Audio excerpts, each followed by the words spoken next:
I'm Stephen Murray, and this is The Knoll, an online gathering place for the people of Knoll Lutheran Church and a place to share our community stories. I'm sure it comes as no surprise that music is central to our worship on Sunday mornings. You can hear Matt playing behind me now. In this episode, we dive into that on a much deeper level. You'll hear the conversation that Erika had with choir members Mavis Sonntag, Mark Larson, Linda Strand, and Clay Haapala. And you'll get to hear their stories of their time in the choir and some of the history of the work that goes on there. It's such a rich conversation. I'm just going to get out of the way and let you hear it. My name is Mark Larson. I sing, and my wife sings in choir too, so that's one of the reasons to answer a little later question, why I joined. I've been in over 15 years, and I'm not sure if it's a lot more than that. I just can't remember, but I know it's been a lot of fun. Everybody in this room I've sung with. So what do I enjoy about it? I like the camaraderie. I love the music. We've had stupendous choir directors. Some are a little harder on us than others, but made us a lot better. Singing is always a powerful force, and we've seen some of that just this year of 2026 and the people coming together and singing. We all know, as being choir members or former choir members, the power of it. It is like therapy, and it's coming together. It's community, like you say, too. There is something that is so special about singing together. Even as someone who has sung individually, my favorite experience of singing is singing together with other people when you can't even hear your own voice because everybody around you is singing. So powerful. How about some other favorite stories or memories of choir over the years? I think one memory is we had a choir director quit on Palm Sunday. Only we didn't know that. And Sue Larson and I were having quite a time warming up the children's choir and warming up this adult choir. And Sue kept saying, she was so optimistic, "Oh, I know she's just late. I know she's overslept." It didn't happen. But the service went off. We were all standing in the back of the church with our palms. And Lillian wasn't there that day either, so Sue had to play. She didn't play the organ, she played the piano. We thought she'd been in an accident or something with her car. But we thought, where is she, She just quit. Well, it all worked. Yeah. One of my most interesting experiences when Patty was our choir director, and so we're used to sitting in the exact same spots, being by the same people. Being Lutherans. But you blend that way, so you kind of know what you're going to sing by what it sounds like. Well, we went and made a procession, and Patty put the altos behind us. And, oh my gosh, I couldn't sing my note. Patty had to come up, and the song was, "Over my head, I feel Patty in the air." And she had to come up to me and sing as low as she could to get me going. And then once I finally found it, it was like, hey, there it is.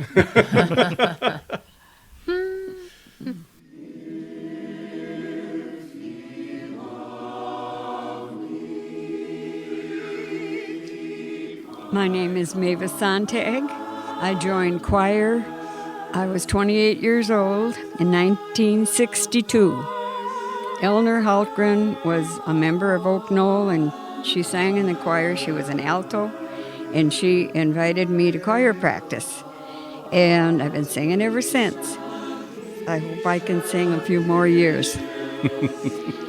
I'll be 91 the 3rd of May, and I have my health, my family, my friends, my church.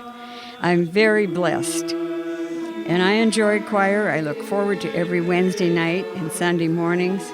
The friendship is just wonderful, and we've come a long way. I think I've had about 20 choir directors over the years. I've learned a little something from all of them. And some of my favorite memories of being in the choir, every spring and fall, we'd have a potluck. And sometimes we'd have it down at Oberlin Park. Sometimes we'd go to choir members' homes and have it there. So I kind of miss that, but everybody's busier nowadays, so we don't do that. We used to have, at Christmas time, we'd sell tickets for a supper. The choir would put on an Advent dinner, which was very nice and fun too. And that was a good memory. We had section leaders for each section, and if someone was missing, then you'd call that person and see if they were okay or if they were ill or whatever it was. So that was kind of a nice thing to do too. We had a list of birthdays, and whenever it was their birthday, we'd sing happy birthday right around the time, like choir practice night. I enjoyed doing that. I'm looking forward to many more years of choir. How many years was that you couldn't sing in the choir? Was it a full year or was it 2 years before you could? 2 years. Close 2 to years. two About 2 years, years yeah. plus, yeah. Yep. Okay. Because it happened during we missed the first Easter, and the second Easter, Yeah. there were just Yeah. 4 of us up there. Okay. Now Yeah. it feels like a bad dream, Oh, yeah. a nightmare. Yep. Yeah. I mean, the church was closed for a long time. I remember because I live so close, and just having this building closed was such a weird feeling to not be able to come up here. On that count, we really lost a lot of choir members after that. Mm-hmm. And we had a fairly small choir coming back, Yeah. and we really are back almost at full force with the new people that have joined us from the church that closed. Peace. And, Yeah. and they seem to love it. Many choirs seem to be cliquish, and that is not the Oak Knoll Choir. Anyone that comes is welcomed warmly. And sometimes people think they need to have a solo voice to be in choir. Not so. We need blending voices at every level. And yet we've got, half a dozen people that will stand up and be cantors, Yeah. which is wonderful. Yeah. So Yeah, that is great. there's no special burden put on anybody. I got this email from Vocal Lessons yesterday, and it's a fundraiser, but it had a great thing that said, simply put, the power of singing builds community. It's core to the community healing, connection, and joy that Vocal Lessons in this case, but choir actively works to build in times of peace and in times of challenge. And then it talks about the challenge we've been going through as a community, but it's just great to be in Oak Knoll to have this for us.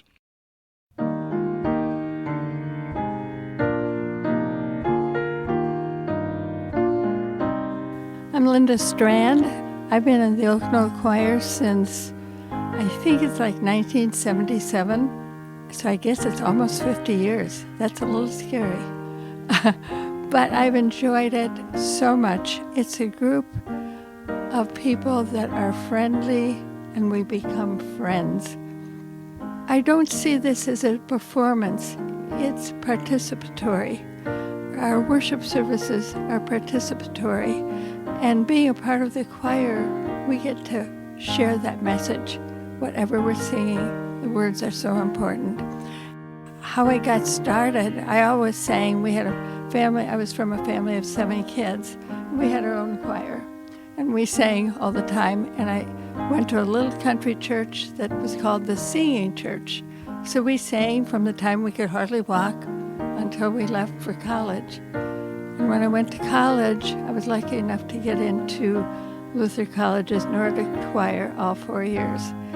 And Weston Noble preached to us that if you have a voice to sing, you should share it the rest of your life. And the choir always closed with, "O Lord God." And one of the sentences in that song is, "I will sing to the Lord as long as I live." And I guess I didn't have any choice but to take that to heart. And I've loved every minute of it.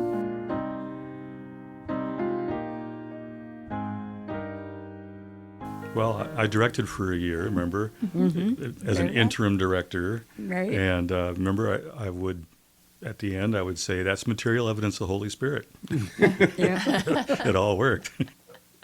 Was that to fill in for the absence of the choir director who quit, or what was? Well, no, the... this was just in between one director left. And, Okay. yeah, Pastor Paul asked me if I would kind of step in and keep it going. And you did very well. I had a lot of help from Sue and you, and Nancy Alska was still there. And I'd love to see more of our youth join the choir. We're getting better at it, but they are so welcome to join. And we only get them for a short time, but we hope that they keep considering that. Yeah, thank you for saying that, because that was one of the questions I wanted to ask you guys about, is just the time commitment. So if someone's listening to this podcast, what is the time commitment for choir? What is the requirement? You've talked a little bit about, you don't have to have a solo voice, but what would you say to someone who was interested? What would you tell them about just the logistics of it? We have good practices, and they're an hour and a half, and a lot of times we get done a little bit before that. The choir directors we had are very good about teaching us the music, and they kind of know when we're ready to move on to the next song. And occasionally we'll go back to the song we sang at first, sing it through one more time. So I'd say, yeah, you can learn a lot in that hour and a half, and usually we get to do it. How many times would you say we would sing a song before we have it in church? At least 3 weeks. So Yeah. rehearsing on it. Yep, you're pretty familiar with it by the time you sing. I think something that has changed over time, for a while we had a very small choir, and if someone was absent, it was a big guilt trip for the person that was absent because, oh no, we're really going to be short on that, whatever level they're singing. And now the choir is big enough and we can be flexible, and our choir directors have been very flexible about, we all have schedules, we all have commitments that come up, and because the choir is big enough, we've been able to manage that. Don't you think that's been... Well, yeah, the right number of people in the section is that someone could be missing, and it's going to be okay. Yeah, that's a great point. And then, like some years ago, and maybe all the way back when I was directing, we just said, well, we're not going to wear gowns, the choir robes anymore, very, very often. And also, if you need to sit with your family in the pew and come up at the time that we sing during the service, you can stay here, Mommy's going to go up and sing right now. You can do that. And we've even had babies in arms in the choir loft. But anybody who's worried about that kind of thing, they're with Grandma in the pew, and it's time to go up and sing. You can do that. You don't have to stay up in the loft the entire service. That's all flexible. It all works. When we sing in a service is often the same. It's a call to worship, and it's an offertory. So those times are really, really flexible for being able to get up to the choir loft and join the group. So I'd say if you're listening to this podcast right now, we've got Parker, who sings in the Singers, which used to be the Dale Warren Singers, and that is not easy to get into that group. So here we have him being our director, and Matt is an unbelievable piano player, and he likes to play on the organ, and he's learned it well enough, but his true love is playing on the piano. So if you did want to sing a choir, you're coming into a really good situation. We have a lot of fun and got good people. And does someone have to commit to a full year? Could they come for a season? How does that work? I would think it's okay to come for a season. Okay. I'd say it's not unusual that sometimes before Christmas, wouldn't you say, and Easter, I would say, and I think you've done that even. I was Yeah, part of Brenda. it for 2 years, yep. And I just stepped out this year because they needed confirmation leaders. But yeah, I mean, I think I've read that in some of Matt's, emails and stuff that, come for a season. Try it out for 3 months, maybe. We're just waiting for you to come back. Well, I will be back. I will be back.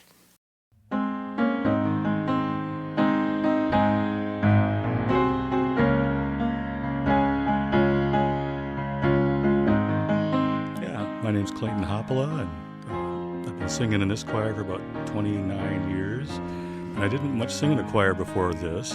As I quoted the Moody Blues, I was just a singer in a rock and roll band. But I came here when this building was brand new, and I was singing in the congregation, and our cantor, Chris Brand, shook my hand and wouldn't let go until I said I was singing the choir. And then James was in the bass section, and he said, "Oh, another loudmouth bass." Well, so there we have it. Doing worship is important to me. Stewardship is important to me. I'm able to help in worship, whether it's singing or reading, leading prayers, whatever, and that's important to me, and I try to do it well. And it's so easy to do it well with such great people around me. It's just been a joy to be in the choir. What else should we let people know? Music has always been a core value of this church, and I think it shows. it's okay to have new music. It's okay to learn new hymns, new liturgies. I think our worship can have many surprises, and that's good. I think we hold an eclectic standard. Yeah. Not everything in the service may be familiar. This isn't just choir specific, but in the worship itself, not everything might be familiar, but something will be in there that you like and you know. Then you learn something new. I didn't ever have an instrument that I played, but my mom sang in choir way back. It was in a Catholic church. They sang in the loft, so we were always up there. So I was used to being by a choir, but I learned how to sing by listening and learning the songs, and I never really could read music per se.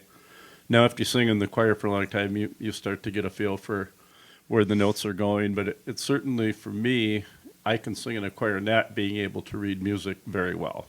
I think other people could do that, and you're going to be by some people that can really sing. That's going to help you. So the one thing you do need is a good ear. Don't sing flat. Yeah, but we have some excellent singers who know their intervals well, but Yes. don't read notes well, but that's fine. But all it takes is you be next to someone that is fairly proficient at it, and you'd be surprised how well you can sing in next to someone. It's really, really fun. And I think if someone attends church at Oak Knoll, even if they are not a member, they can be in the choir. Yeah, that makes sense. They don't have to be a member here in order to sing in it. Yeah, which is nice. I sang in the choir before we joined.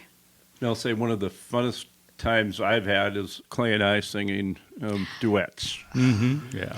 And we will get swarmed after that. You guys need to do that more often. And if you ask me, am I nervous? Of course you're nervous when you get up there and you start to sing, but just start to sing, and pretty soon you're not nervous anymore, and you're just having fun and listening to each other blend. Yep. Up there in front of God and everybody, but then it's all blind. Exactly. All shall be well, and all shall be well, and all manner of things shall be well.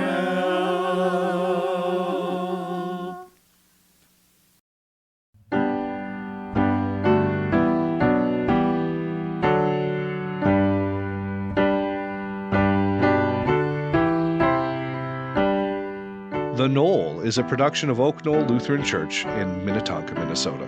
Music performed by Matt Serrar and produced by me, Stephen Murray.